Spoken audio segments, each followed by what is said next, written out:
Welcome to the Vcam Talks ILA series. All right, ILA 1408.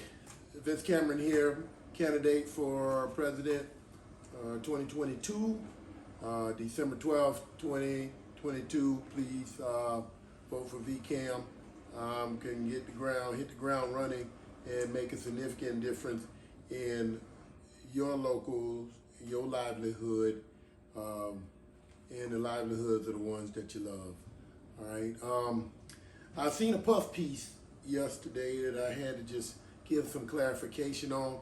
I mean, I get it. You know, there's some hot button topics that folks are, talking about that get you emotionally engaged, but it ain't really actual factual on how things really play out. So I thought I would bring a little clarification to the table so that you can be an informed electorate as to the processes without crazy expectations, because I think the last 3 years you was led to believe there was some expectations that were just way outside the norm, and it got us nowhere, and we should not be traveling that path again. So I want to first thank everybody that came out to the cookout on the lot yesterday. I think it was a warm reception. It was a good turnout. We talked about issues folks addressed for clarification. So just like these videos I'm doing, I'm having the face-to-face time goes a long way in helping folks get a clearer picture of what the landscape as to the ILA really looks like. And so when I say thank you, I'm not only just thanking my supporters, but my distractors as well, because they keep your game sharp, right? And so I also additionally say to you that it's my belief that when I've got distractors, most of them, there is a story to tell. When you're elected as an officer of this organization, you are to protect the greater good.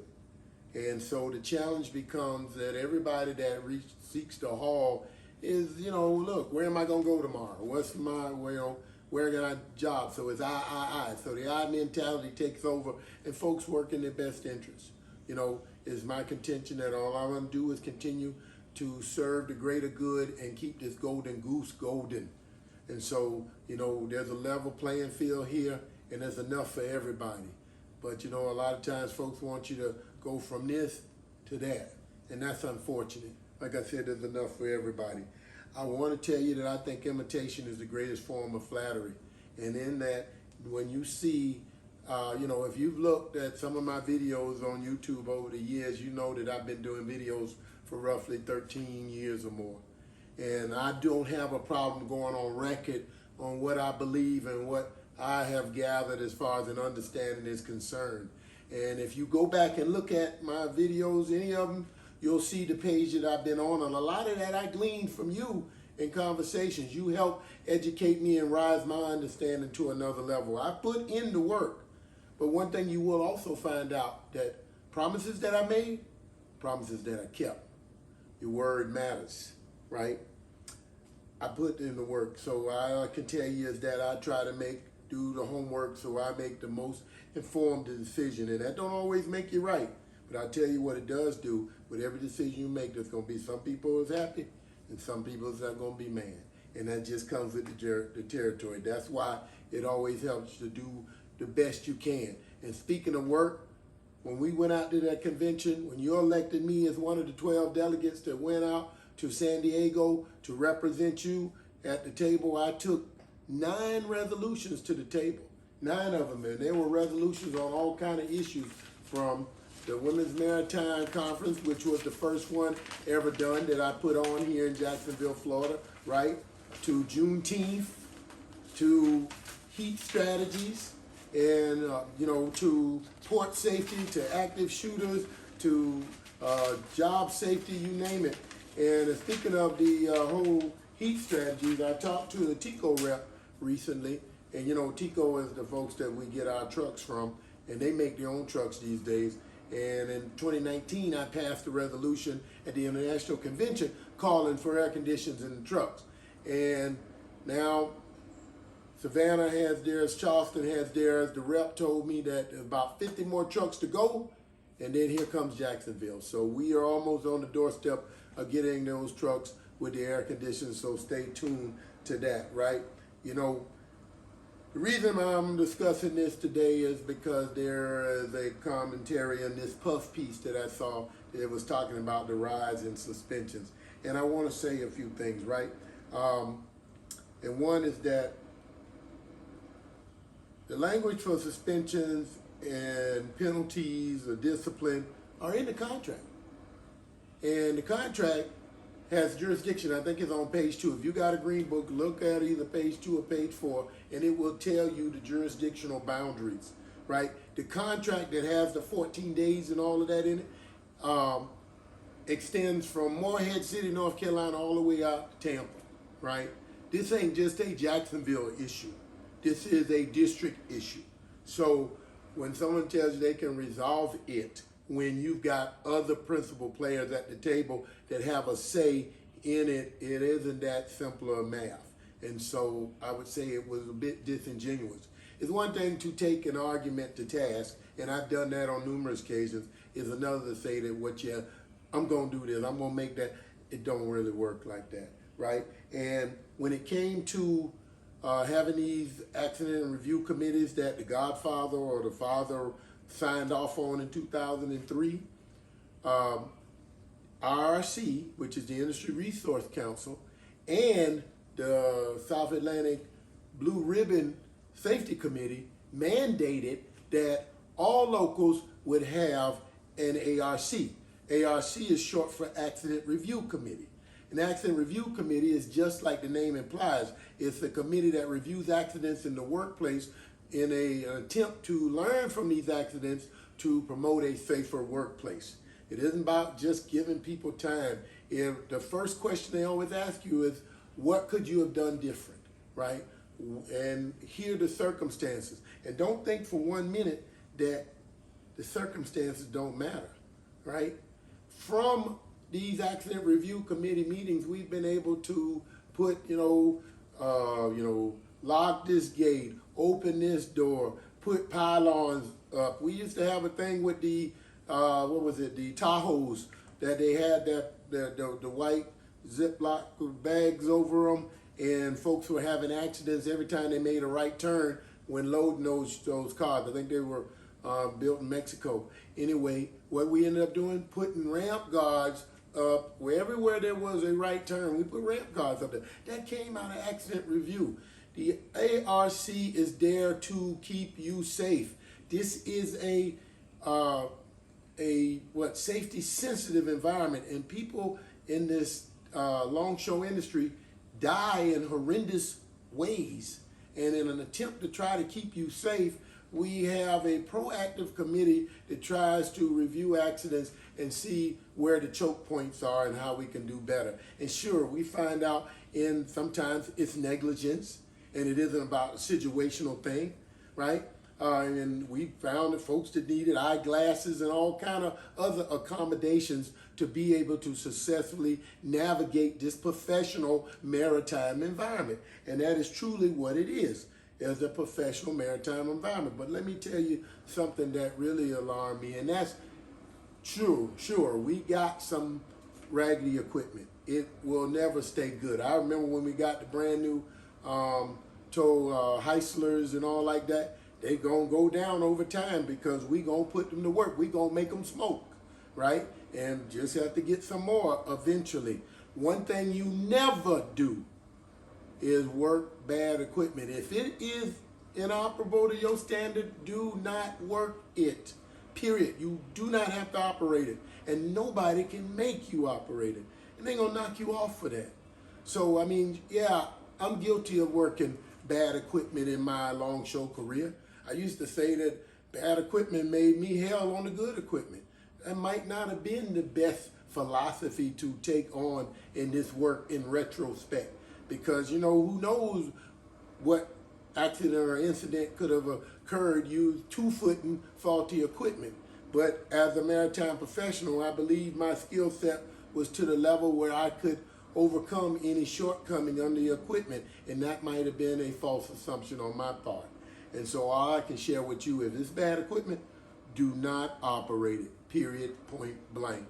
The 14 days, There's now, and prior to, it's in the Green Book, as I said earlier, in our district agreement, that the 14 days evolved and went into the October 1, 2018 contract, which ends in 2024. And I think some of the disciplines had 7 days prior to that.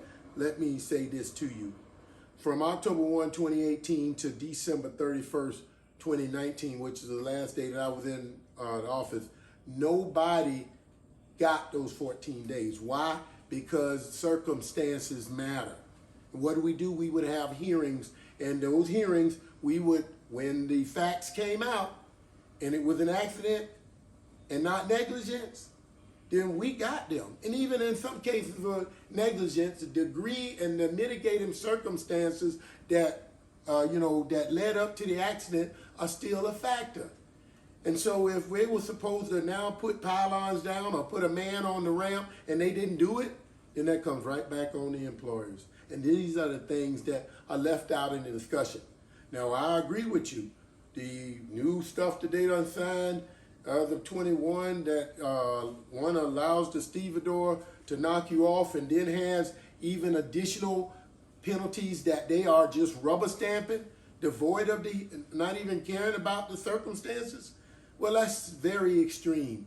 And I'm disappointed that this administration could not have led better on this. But when I was the president, I didn't make the ultimate decisions. I had a board of individuals that sat there and they heard it, and they ultimately, I may direct traffic and provide my input, but they made the decision.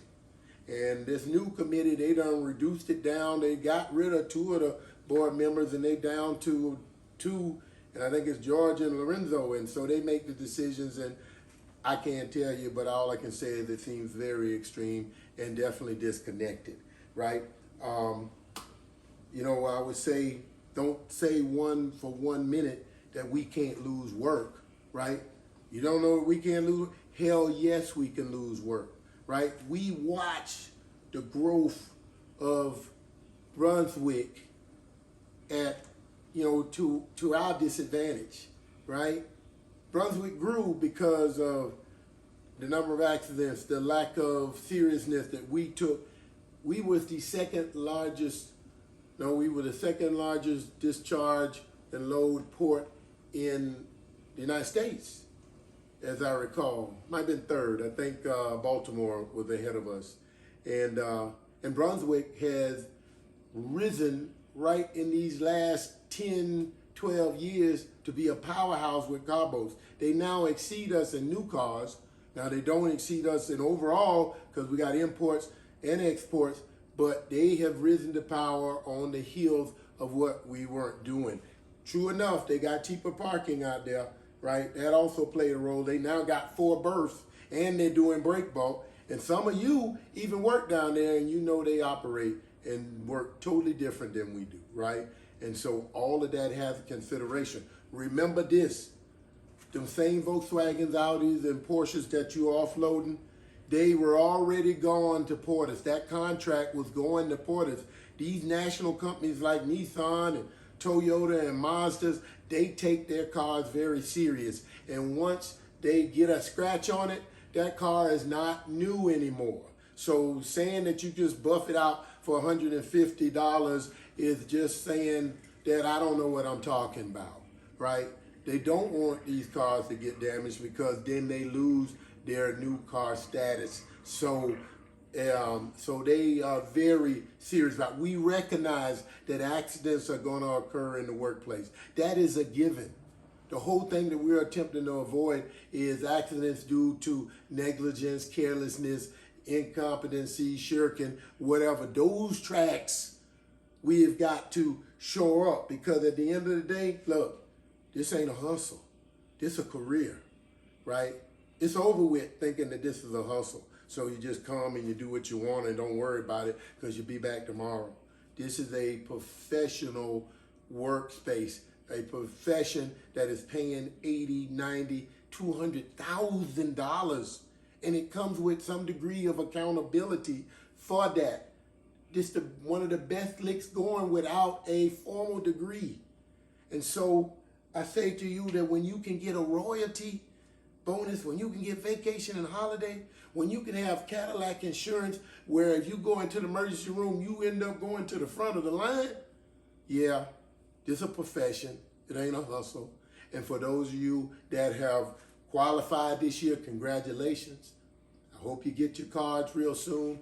In the past, we would have had them ready right about now because Chester already has started printing the cards because they've already been working on it the months leading up to this point, right? Because some people got their hours faster than others. But either way, congratulations. You're about to embark on a wonderful career. Establishing your seniority puts you on that moving sidewalk, and things only get better. Seniority grows with time, and through attrition, the other people in front of you will retire, pass on, or otherwise leave this industry, and you will be the person that now will inhabit this organization and carry it on another 86 years. So all I can tell you at the end of the day is that, brothers and sisters, we are in this boat together. We rise and fall as one. We are only as strong as the weak link. Please don't be the weak link. Let's keep this thing going. God bless you. God bless the ILA. Vincent Cameron, candidate for president 2022. Vote your conscience. Vote for your future. Vote for your wallet. Vote Vcam. Thank you.